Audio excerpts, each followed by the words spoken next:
The pandemic changed how we work forever. Millions experienced remote work for the first time, and now, the debate rages on: should we stay remote, or return to the office? In recent times, many businesses have been actively pushing their workforce back into the office, with often strict mandates. Some companies have even gone so far as to say, "Come back to the office or leave," underscoring how critical this topic has become. Employees argue that working from home is more productive, flexible, and empowering. Employers, on the other hand, claim the office is essential for collaboration, innovation, and accountability. But what does the data really say, and what's driving this push to return? Before we jump in, please take a moment to subscribe to the channel to help us provide you with more great content. Let's start with productivity, which is perhaps the most often cited reason for getting people back into offices. A Stanford study found that remote workers were 13% more productive than their in-office counterparts. No commute, fewer distractions, and better work-life balance made it easier to get work done. In particular, the study found that employees actually worked more minutes at home due to fewer breaks and less sick days. It also found that they were able to get more done as they typically enjoyed a quieter work environment. This makes sense when you consider that many workers enjoy going to work for the social aspect. Socializing can create noise and plenty of distractions in an office environment. But not everyone agrees. A Microsoft study found that business leaders worry remote work reduces collaboration and innovation, key drivers of long-term success.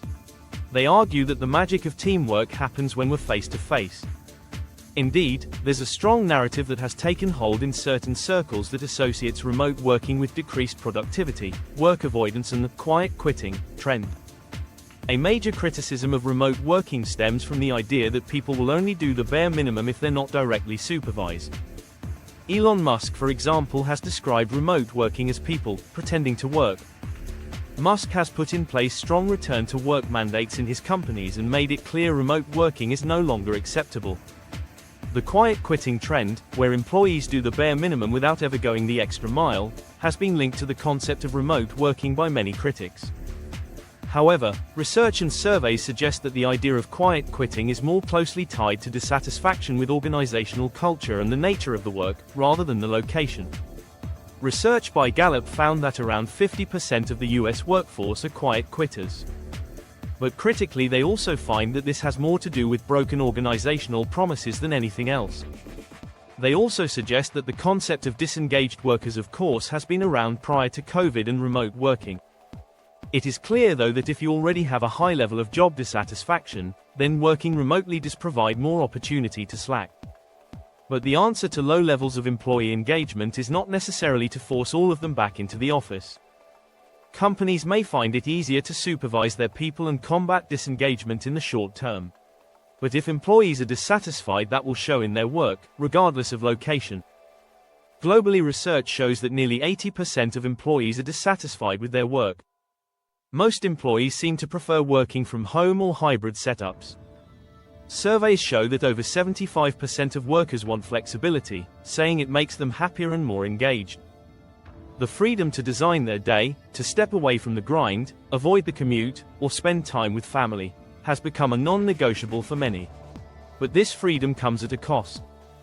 Some remote workers report feeling isolated, burnt out, or disconnected from their teams. Indeed, Gallup research found that 25% of fully remote workers felt lonely compared to only 16% of on-site employees.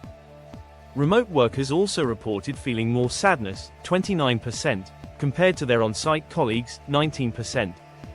To fully understand the current debate, we must also look back at how our educational and workplace systems were designed. The current school system has been heavily influenced by the Industrial Revolution. With the onset of the Industrial Revolution, schools began mirroring factory environments, rigid schedules, standardized curricula, and hierarchical authority, preparing students for structured office environments. This system emphasized punctuality, obedience, and repetitive tasks, essential for the industrial workforce. Sociologists argue that this design served as a form of social control, teaching individuals to accept hierarchical structures and comply with societal norms without question. This system has worked and allowed companies to exert a good level of control. That is until COVID forced companies to move to a work-from-home model in a way never seen before. With this move, many employees have had a taste of a life with far more freedom and flexibility and have little interest in going back to the old ways. Media outlets play a significant role in shaping public opinion on work models. Notably, The Telegraph has published numerous articles advocating for a return to the office and has taken a particularly strong anti-remote working stance. In one article, The Telegraph suggests that enforcing a full-time office return may lead to resignations, potentially weeding out less productive staff. The newspaper has historically supported the Conservative Party, aligning with pro-business and traditional work environment perspectives. Other publications that have shown support for return-to-work mandates include The Wall Street Journal and Business Insider.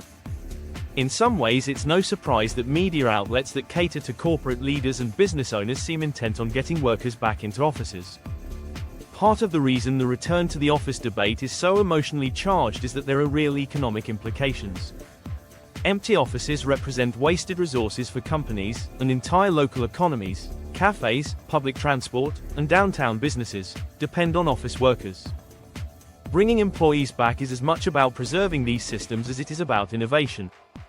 Research carried out by the University of Sheffield indicates that the change to remote working will shift £3 billion in annual retail and hospitality spending out of the largest city centres in England and Wales.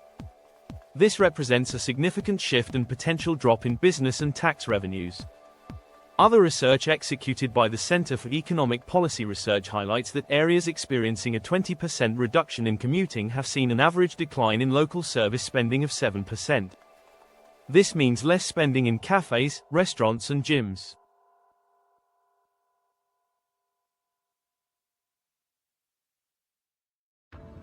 All of which leads to fewer jobs for the local labour market and potentially more inequality. Whilst remote working means potentially lower tax receipts for the government, it typically means lower costs for employees who have less travel costs.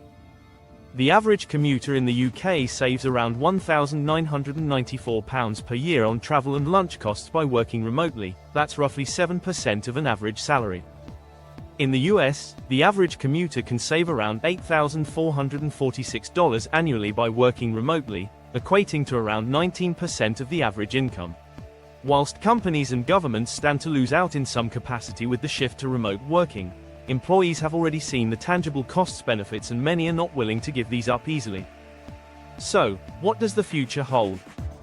Will employees return to the office, stay remote, or land somewhere in between? The answer may depend on who wins this tug of war: employers who value control and tradition, or employees who demand flexibility and autonomy. Whatever the case, it seems clear that the genie is now fully out the bottle and it's unlikely we will see a complete return to a 5-day week in the office. What is more likely is that hybrid models with a combination of office-based time as well as days at home become the norm. Indeed, research reported by Inc. magazine notes that 40% of companies support a hybrid model.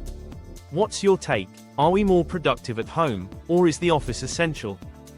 Is this about collaboration, or about control? Let us know in the comments. Please remember to like and subscribe to the channel to support us in producing more great content for you.